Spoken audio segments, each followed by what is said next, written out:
Alright, quick update. I got all the tubes bent. I think that I like them. So the lower one, it started as the top one. I was going to put that up here, but I bent the ends of them too far up and I didn't like how it sat. So no worries and no waste. I just made it the lower one. So then I restarted. I started making the top one. Started getting a little more comfortable with my tubing bender, so I was able to use it and actually come out with the finished product that I intended to. So now here's how it sits. I've got a couple of little braces down here that connect me to my pieces that will actually bolt onto the frame of the vehicle. I've got a few complicated bends. Well, I thought they were complicated. Some actual real fabricators might think that they're pretty easy. But I spent a lot of time staring at this thing, wondering how the hell I'm going to accomplish this. But I think I did a pretty good job. I'm very happy with how this top one fits. I was able to put the bottom one in a place where I thought it looked pretty good. And then I just cut a couple of pieces of square tubing and tied them together. I put a couple of little braces that go back to my mounts, make it a little more strong so that it stays put. You can stand on it, move it around, maybe even hit something. I'm going to still put a couple of extra pieces coming out the side just to strengthen it up a little more, make it so it doesn't wobble when I'm driving down the road. But I'm not really at that point yet. Right now, I've switched over to making the templates for the sheet metal. Right? I started using this specialized type of cardboard that is just the right thickness to make it go where I want to, tape it in place. What I'm going to do is try to do this all in one piece. I have a big sheet that's 4 foot by 8 foot of some plate steel. I'm going to make this entire template and then I'll transfer it over onto the plate steel, draw it around, cut it out, and see if I can form it to fit and weld it in place and not screw it up too bad. But yeah, so far I'm pretty happy with it.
All right, so I've taken my template off of the bumper and I've transferred it over to my big piece of sheet metal. I made little alignment marks so that once I get this thing outlined, I can transfer these alignment marks onto my piece, and then once I cut that thing out, I'll be able to line it up with the alignment marks that I have here. And then hopefully that will make it a little easier to line this thing back up and it'll fit. It's going to be quite a process. I will, just cutting it out, it's not going to be a finished piece. I'm going to have to, grind down places to make it fit. I want it to sit nice and tight inside of here. I don't want it to overlap a whole bunch. I want it to actually sit inside of the tubing. So that'll be quite a process. I don't know how time consuming it'll be, but it's going to look fantastic when it's done. One thing that I want to point out is it looks like a giant mustache, and I think that's fantastic, like a hipster mustache, or maybe like the mustache of the pizza template guy that I've got on here. So who knows, maybe that'll be the name of this bumper. It'll be like the Baron or something, or Big Red, I don't know, who knows. But there's where we're at right now. I'm going to trace this template, make sure to transfer the alignment marks, then we will cut it out and start to fit it. Wish me luck.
All right, we got our mustache all cut out.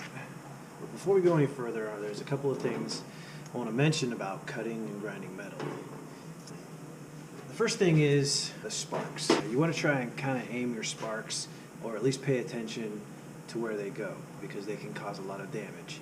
They can, depending on where you have them aimed, they can light things on fire, like yourself. If you aim the sparks directly at you, it can light you on fire. That being said, if you have them aimed somewhere else that is flammable, they can light other things on fire, and that'll cause a big problem. If you aim them, if you're not careful where you aim them and they hit glass, they can mark the glass. These red hot glowing pieces of metal, when they hit the glass, they can actually burn themselves into the glass. And even after you wipe them off, it'll still leave a little divot in there where it melted the little piece of glass, right?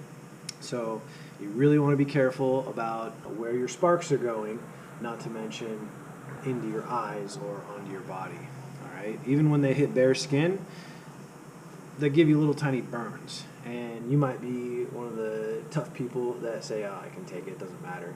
Well, I'm going to tell you right now, if you have those things flying at you and giving you little tiny burns, it's going to itch later and it's going to be irritating. So just keep in mind where your sparks are going. The other thing is, when you cut a piece of metal, it's going to leave a lot of sharp edges. All right, you're going to have all kinds of pieces of metal, and just a sharp edge in general makes it pretty unsafe for handling the metal later. All right, so it's a great idea. Once you're done with your cutting wheel, your thin cutting wheel, once you cut it out, you want to switch to, I switch to a flapper wheel, and I dress the edges. That way it doesn't catch and rip my gloves or cut my hands when I'm trying to handle the metal as I'm trying to fit it to my piece. All right, this is also going to be the wheel that I'm going to use to do my final trimming on this as we fit it to the front of the bumper. All right, last bit of advice, always wear safety glasses, even if those little particles bounce off the bill of your hat and behind your safety glasses into your eye, or maybe it'll bounce off your cheek and up into your eye, or maybe the wind coming off of this thing will blow it up into your underneath your glasses.